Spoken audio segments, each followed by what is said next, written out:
My guest today is Tanay Pant. Tanay is a 4 times author, software developer, and open source advocate.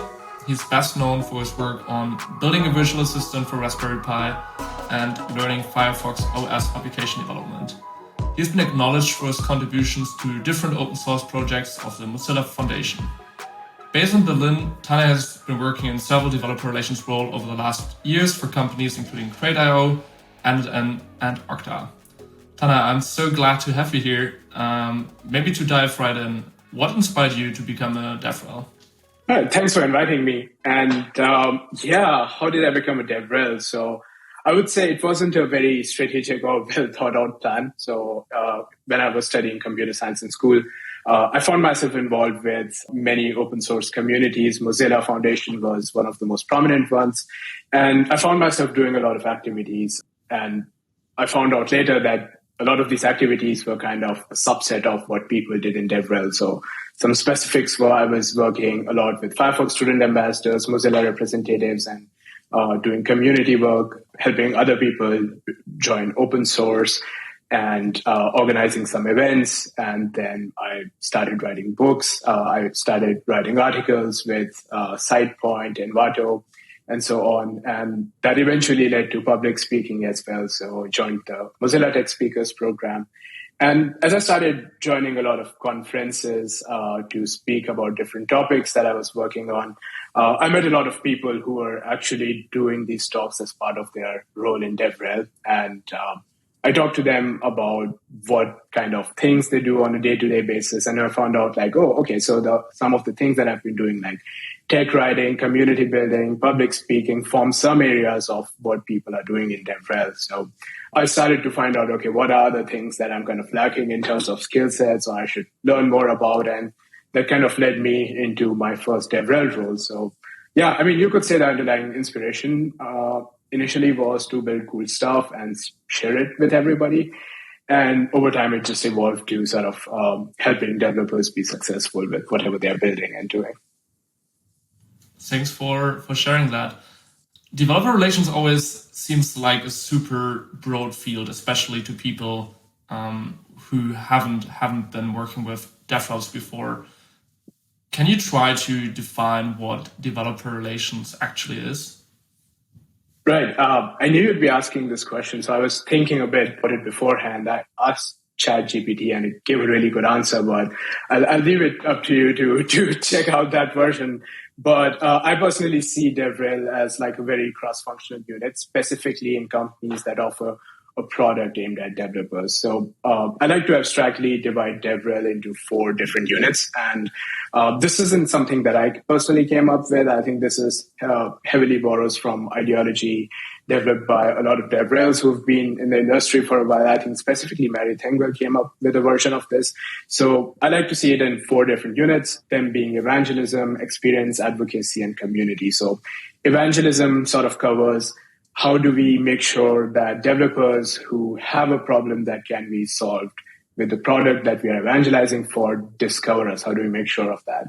Experience kind of covers the areas around once people discover us, how do we make sure that they are successful with our product? They don't run into any problems. They get done what they came for. And advocacy covers, if it's a young product or even with bigger products, developers or people using it are inevitably going to run into problems, friction. They're going to have some pain points. Product can always be better. How do we make sure that this is all relate back to the product teams? How do we make sure that the product roadmap reflects the reality of the friction points that the community is facing?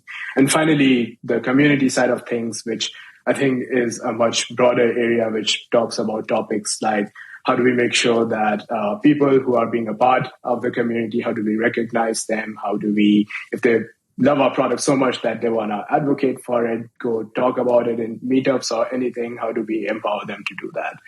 And I feel like not all the companies might focus on all these areas depending on their business goals at a given time. But I've also seen different folks perhaps focusing on one or more areas in a certain quarter, or maybe if it's a bigger team, people rotating between different units as they want to become like a full stack DevRel. I'm not happy I said that, but okay, sure. Full stack DevRel, I guess, let's say. Considering those four fields, how would a typical day for you look like working in developer relations? It's very hard to say. I mean, I wouldn't say that I've had days that look very similar over a period of time. And like days in DevRel also like differed wildly based on which company I worked for, the department my team sat in, the stage the company was at. So having said that, when I was working for a very early stage company, and I was one of the first employees, and I was focusing a lot on developer experience because it was a very young product. So days would look like me trying to look into the documentation to see what we are missing, making sure that gets incorporated there, talking with the community to understand how they're using the product. I would often collect a lot of these stories and kind of write them up so other people can get inspiration about what they can do with our product. Hanging out in support forums, Discord, Slack, and understanding what pain points people face. One of the products I worked for, people in the community seem very confused about webhooks as a specific example. So, it also involved perhaps education on more abstract topics that are perhaps not directly related to the product, but it could be useful for folks to know. And I would say as part of bigger teams, days would look something like working with larger product teams on helping them prioritize roadmaps for the products. And these would be very specific product units. Working with perhaps the tech writing team to improve the quick starts and the documentation to reduce friction for users, but also trying to figure out opportunities for us to speak at conferences and meetups where it would be relevant for us to present. Nice. In all the years that you've been working in DevRel, what was your biggest surprise? What was something that you didn't anticipate before? So I would say, I knew that DevRel was a relatively young field as compared to, some of those traditional fields like engineering and so on would go. But I would say one of the biggest surprises was that DevRel teams can be very small. Often, even if it's your first DevRel role, you might find yourself being the only DevRel person in a company, which can be a bit tricky. And especially if some companies end up making hires in DevRel without having a very clear vision, structure, and direction, it can sometimes handicap the effectivity of teams. And this can be especially tricky if you plan to hire first-time developer advocates, because that could potentially mean setting them up for failure. But yeah, this was a bit of a surprise. I would have thought that, there's more clear plan as other teams, because DevRel was not my first role. Like, I worked in operations before, and usually teams had a clear structure and expectations on what they want outcomes to be by hiring a certain person. So I think that can be a bit tricky, but yeah, also I found a bit surprising. Yeah, fair points. You just mentioned their business outcomes that are obviously also expected from developer relations, at least if you have a well set up developer relations program. How do you balance their business outcome, like their expectations that management has towards you, with the interests of the developers within your community? Because talking to developer relations, I often see that there is some sort of conflict, and the people working developer relations are kind of in between those two worlds. How did you balance this in your previous jobs? So I think personally what I feel is like it's necessary to kind of dispel the illusion that the needs and interests of developers and the company are mutually exclusive. I think in most cases, there's a significant overlap, and it's important to see this whole space as an ecosystem.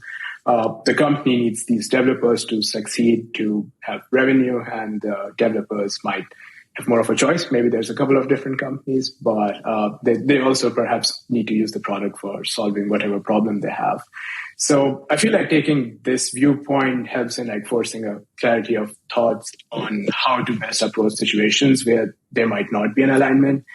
And if there are situations where there's a significant difference between what the company wants and what the community wants, I think it's good to take a look at the strategies which have led to this point, because it should not be the case. And this could be a result of maybe the promises you made while building the community weren't quite right, or maybe things have changed. And what has helped, like in the previous roles that I've held in making sure that these are aligned to a good degree, is being very transparent and having clear communication with the community around what you plan to do in the future, how you're looking at things, and so on. And there's many different ways to do that. You could have a public roadmap, you could have office hours, and so on. And yeah, I think that can help avoid a lot of misalignments in the first place, because communities evolve, and it is very natural for people to drop out of the communities and so on if they feel they're not getting a value out of it.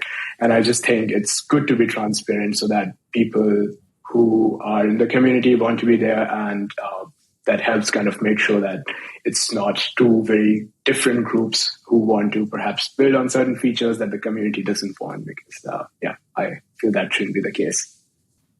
Would you even recommend folks to also share their internal objectives with their community? So, for example, to go and say, hey, listen, those are the outcomes that are tied to this developer relations program. Those are my internal goals, and kind of get the community on board with that. I would say it depends really on the situation. Apart from DevRel, I'm a part of a lot of communities as well. I participate in different ambassador programs as well. It's useful sometimes to know why decisions are being made, but oftentimes it's probably too much information. Like participating in a community, I might not care what a certain DevRel's objectives are. I think if a decision that's being made is super controversial, or it's quite different from what the company has been doing in the past, it's useful to add some context in certain cases, but could be unnecessary information in certain cases where people might be like, hey, I don't care about it. So I think it probably depends a bit on the situation as well. Zooming in a bit on their business objective part of things, how would you recommend to measure the success of DevRel? Because that's a question that I get from founders and DevRels all the time.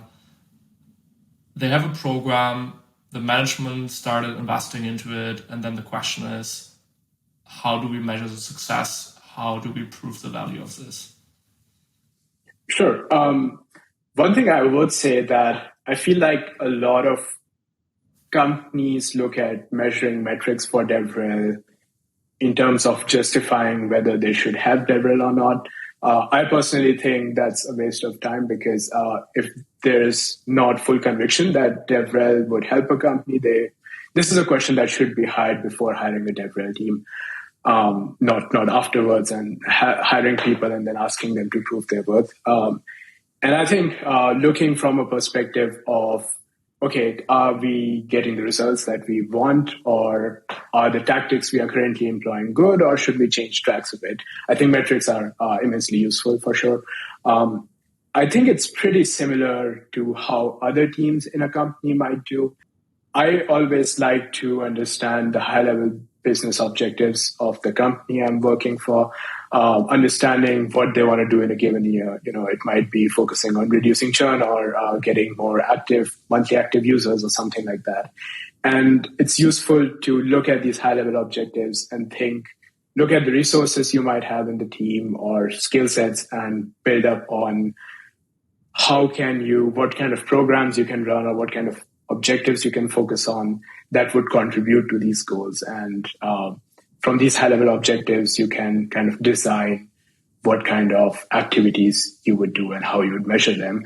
I mean, this kind of comes very similar to like an OKR or VMT strategy. I personally prefer VMT because it's a bit more clearer in terms of how it communicates. So, if we are trying to increase monthly active users or reduce churn, let's say, a vision for the team might look like, and this would be a high-level company objective. DevRel might not be fully responsible for reducing churn, because it might be product is really hard to use. So maybe a couple of teams would focus on this objective, but maybe the vision for DevRel looks something like, hey, people are finding it hard to use our product. We could improve an onboarding flow, or we could have better educational materials. So vision is to improve the onboarding. Methods could be, hey, we want to put out more videos on how to use. We might want to have pop-ups to guide onboarding. And then you could have targets to measure these outcomes. And something that might look a bit different from other teams, I did say it could be very similar, but would be that it's hard to design a greenfield DevRel strategy. And I think what strategies I employed for an early stage database company versus a larger, bigger company might not look very same, because there's different personas, different ways people act in different communities.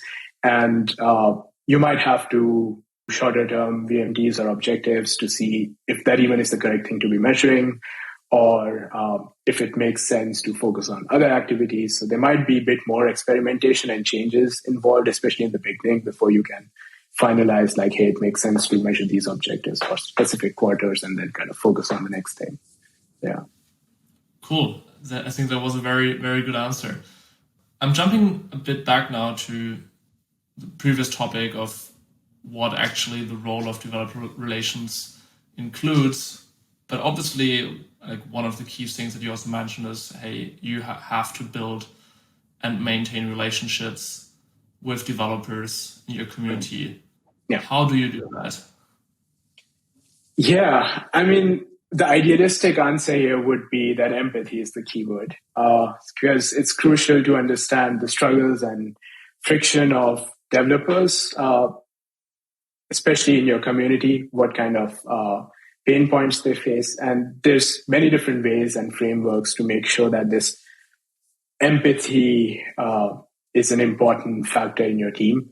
And I guess that was the idealistic answer, but some pragmatic advice would be to participate in product onboarding sessions. And, I also do some DevRel consulting, and oftentimes once I'm really familiar with the product, it is hard to empathize with the struggles that newcomers to that area might be facing. So there's ways to help remove that curse of knowledge. And what I've found helpful is like participating in product onboarding sessions, hanging out in support forums and answering questions from time to time, even if that's not part of your core role, and analyzing incoming feature requests. And I think it's also important to participate in discussions that are taking place in broader and adjacent communities. And in a previous role, I had my own system set up to kind of scan through certain keywords through different platforms to understand, are there discussions happening where I could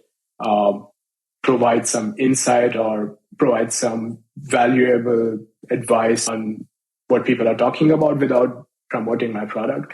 And I think that comes to this point of building trust with broader communities. And that's very useful.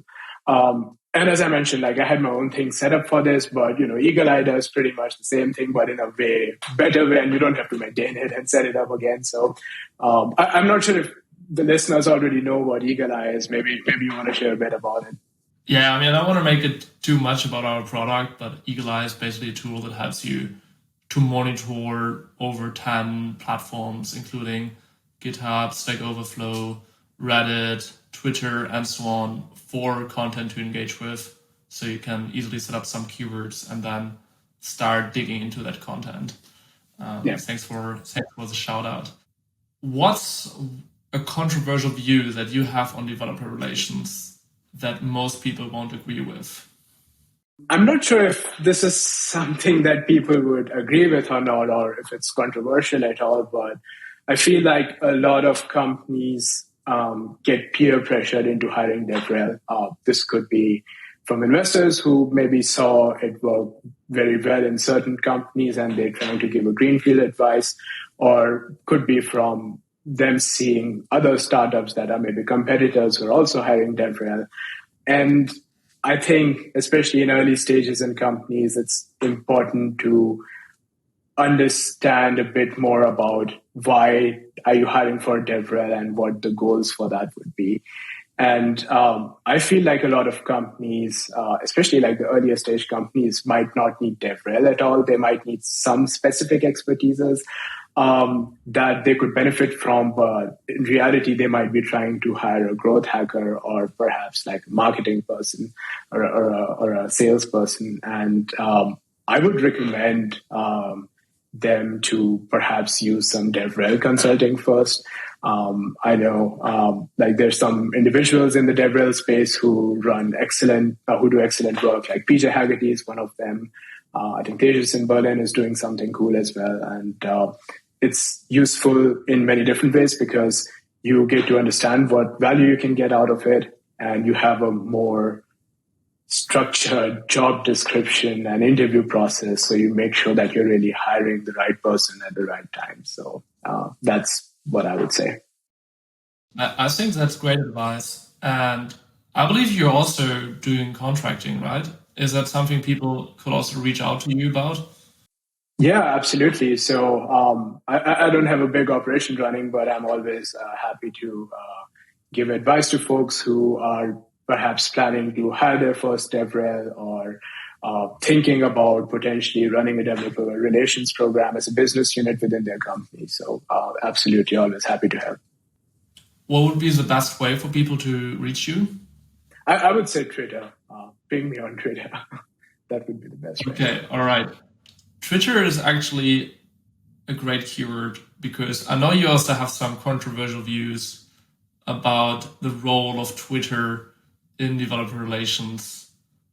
Do you want to say something about that?